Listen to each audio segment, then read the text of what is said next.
Hello student, once again welcome you all at Bishop Academy online classes. Today we are going to study about sentence part 2.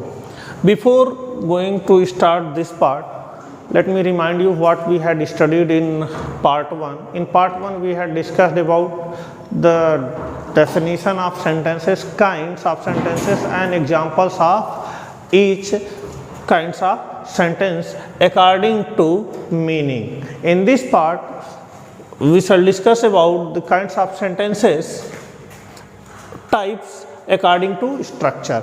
Structure के according sentence के types क्या क्या होते हैं इसको हम discuss करेंगे आज के वीडियो में। और जो स्ट्रक्चर के अकॉर्डिंग सेंटेंस होते हैं वह हमारे होते हैं simple sentence,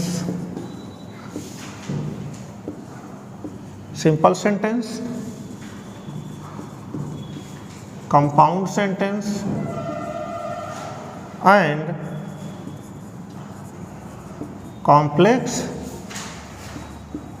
sentence.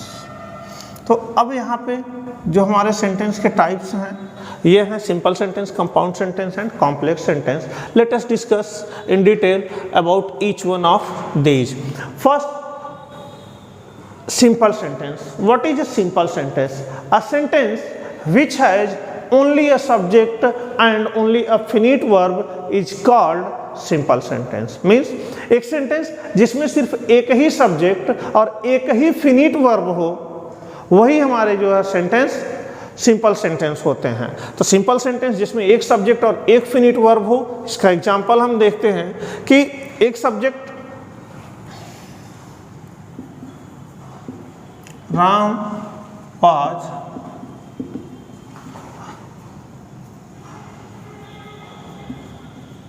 writing a letter. Ram was writing a letter. अब हमने कहा कि there is only a subject and only a finite verb. तो here Ram एक सब्जेक्ट है and was writing finite verb, एक फिनिट वर्ब है, इसलिए ये हमारा क्या है सिंपल सेंटेंस है। Again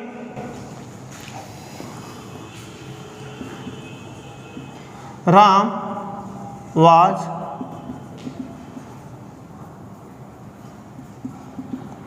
writing and Shyam was watching TV।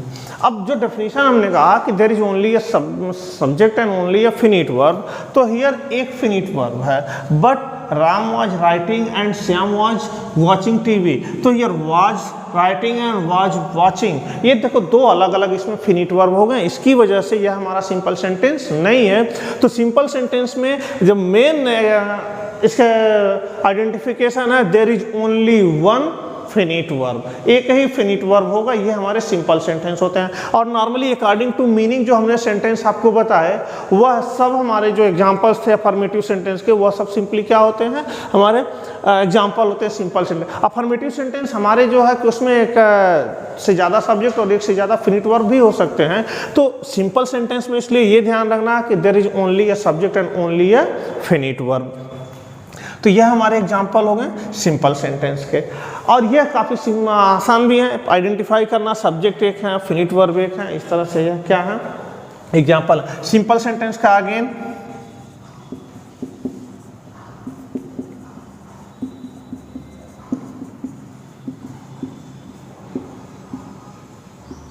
देखो सब्जेक्ट यहाँ पे जो क्या है दो दिख रहे हैं लेकिन इसका कॉन्सेप्ट एक ही है, दोनों सब साथ में क्या है वॉल पे बैठे। तो यहाँ अगेन एक सब्जेक्ट है और यहाँ पर यह क्या है एक जो है फिनिट वर्ब है, इसलिए यह क्या है हमारा सिंपल सेंटेंस है। लेकिन अब ये देखिए Ram went to market and buy a doll for his sister. Again, Ram went to market and buy a doll for his sister. तो यहाँ पे bought a doll bought a doll for his sister। तो here एक verb इसमें आपका went है, दूसरा verb यहाँ पे हो गया है bought, तो एक यहाँ पे एक से ज़्यादा फिनिट वर्ब हैं, इसलिए ये सिंपल सेंटेंस नहीं हो सकता। सिंपल सेंटेंस होने के लिए there is a condition that in a simple sentence there must be only a finite verb. तो इस तरह से यह हमारा जो है सिंपल सेंटेंस के एग्जाम्पल हैं। अगेन दूसरा हमारा है compound sentence. What is compound sentence? अब हम कंपाउंड सेंटेंस पे जब आते हैं तो हमें जरूरत पड़ती है ये जानने की कंपाउंड सेंटेंस है क्या।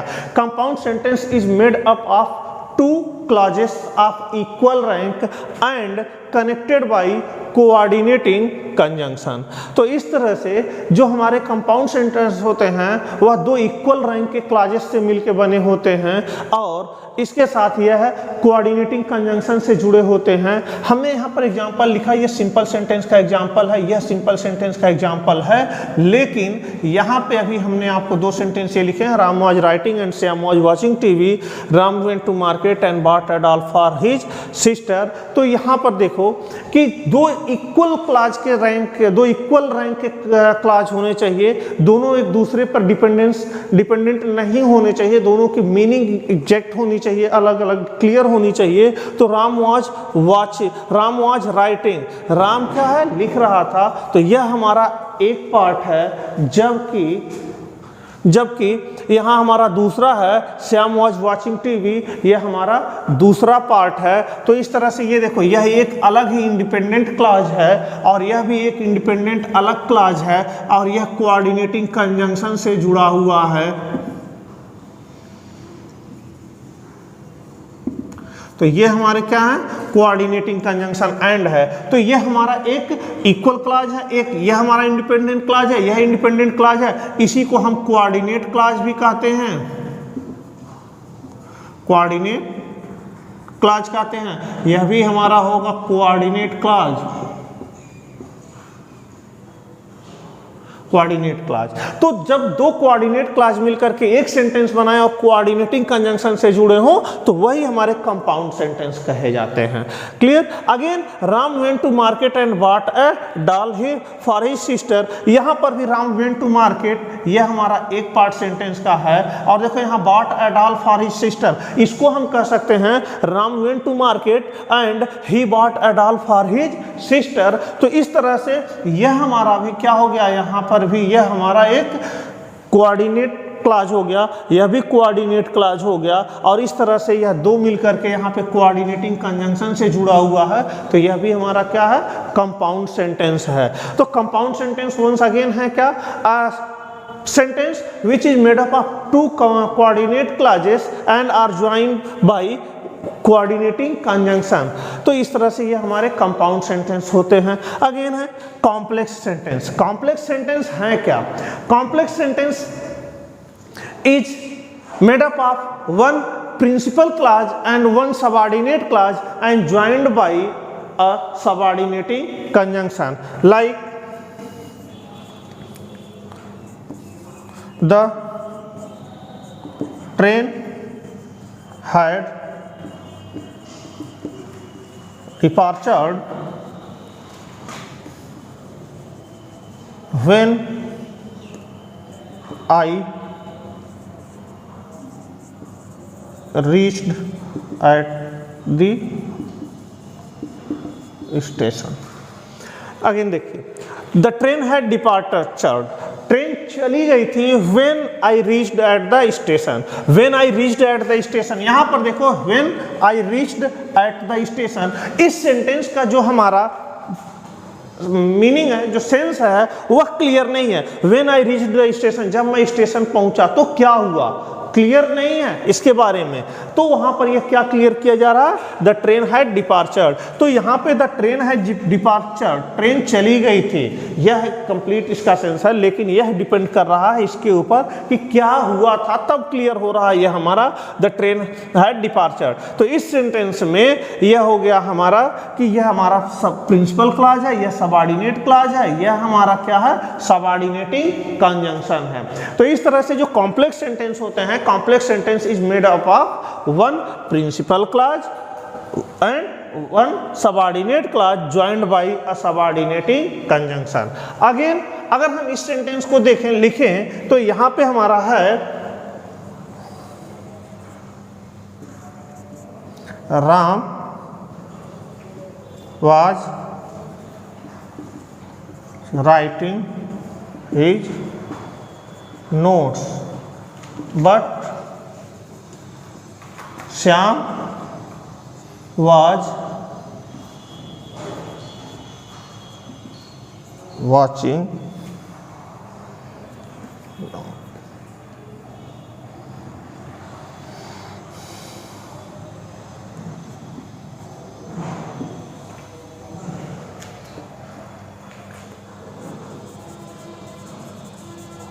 दो Ram was writing his notes. अब यहाँ पे देखो यह है दो Ram was writing his notes, Ram अपना नोट्स लिख रहा था, Shyam was watching TV, Shyam क्या कर रहा था, टीवी देख रहा। तो यहाँ पर भी क्या है, यह सेंटेंस हमारा क्या है, यह प्रिंसिपल क्लॉज, यह हमारा क्या है यहाँ पे, सॉरी यह प्रिंसिपल क्लॉज है और यह हमारा यहाँ पे सबऑर्डिनेट क्लॉज और कोऑर्डिनेटिंग कंजंक्शन से, सबऑर्डिनेटिंग कंजंक्शन से यह जुड़ा हुआ है। तो इस तरह से सेंटेंस के जो एग्जाम्पल होते हैं, सेंटेंस जो है अगेन हम अब आपको समराइज कर दें, sentence is a group of words which has complete sense and arranged in a systematic order.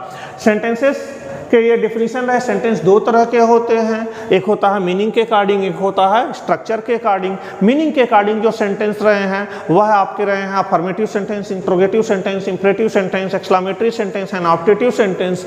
And जो स्ट्रक्चर के अकॉर्डिंग सेंटेंस हैं वह है simple sentence, compound sentence and complex sentence. Simple sentence क्या है, a sentence which has a subject and only a finite verb is called simple sentence. Example ये हमने लिखा। कंपाउंड सेंटेंस क्या है, a sentence which is made up of two coordinate clause and joined by a coordinating conjunction, ये होते हैं हमारे compound sentence. और एग्जाम्पल हमने यहाँ पर ये दो लिखे हैं। और कॉम्प्लेक्स सेंटेंस क्या है, complex sentence is made up of one principal clause and one subordinate clause and joined by one subordinating conjunction. और ये हमने यहाँ पे दो एग्जाम्पल्स लिखे हैं, यहाँ व्हेन से बिगिन होता है, दो से बिगिन, यहाँ when subordinating conjunction and here दो सबऑर्डिनेटिंग कंजंक्शन है। और फिर इस तरह से हमारे इसमें और भी एग्जाम्पल हैं। If I were rich, I would buy an island, यह भी हमारा सबऑर्डिनेट, यह भी हमारा जो है कि कॉम्प्लेक्स सेंटेंस का ही एग्जाम्पल है। अगेन इस तरह से जितने भी जो हमारे सबऑर्डिनेटिंग कंजंक्शन से जुड़ करके सेंटेंस बनेंगे, एक प्रिंसिपल क्लॉज एक सबऑर्डिनेटिंग क्लॉज से, वह सब कॉम्प्लेक्स सेंटेंस होंगे। स्टूडेंट्स इस वीडियो में हमने पढ़ा अकॉर्डिंग टू स्ट्रक्चर सेंटेंस क्या होते हैं। नेक्स्ट वीडियो में पार्ट्स ऑफ सेंटेंस पढ़ेंगे और हम ये जानने की कोशिश करेंगे कि कैसे सेंटेंस को रीअरेंजमेंट किया जाता है, जो कि आपके एग्जामिनेशन पार्ट का क्वेश्चन होता है। 1 से 2 नंबर में आपके एग्जाम में क्वेश्चंस आते हैं। सो इसमें अगर आपको फर्स्ट एंड सेकंड पार्ट में किसी को कोई प्रॉब्लम्स होगी तो गूगल क्लासरूम के थ्रू आप पूछ सकते हैं। Thank you for watching.